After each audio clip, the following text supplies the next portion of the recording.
The steel cage that they used for the tag team title match got stuck as it was being lowered, and the New Age Outlaws were making their entrance. It was actually hilarious watching Road Dogg not know what to do. He's kind of asking the ref, like, what's going on here? What do I do? Where do I stand? One of our followers on Twitter had a great suggestion. Raise the ring. They could have raised the ring if they couldn't lower the cage. But thankfully, they cut the commercial. When they came back, it was fixed.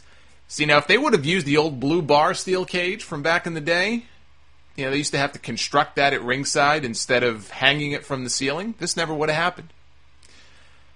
To be honest, this was one of the weakest Cody and Goldust matches I've seen since they started teaming. Crowd was very quiet for much of it. They just didn't care.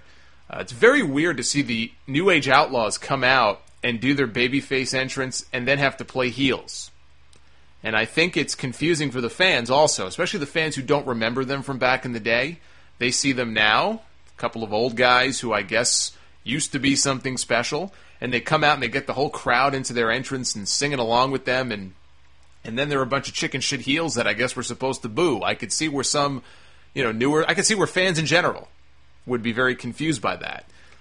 The big spot in this match was Cody Rhodes replicating his moonsault off the top of the cage that he used at MSG back in December. He had Antonio Cesaro catch him on that one and somehow managed not to kill himself. Not so here on this show. He launched himself from the top of the cage into the air. So however tall that cage was, let's say the cage was 8 feet, because it's really not that tall. Let's say the cage is 8 feet. He added, I'd say, another 2 feet with that leap.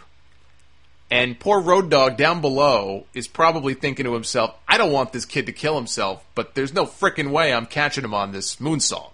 So Cody got part of Road Dogg's left arm on the way down, and he crashed hard into the mat, landed right on his leg.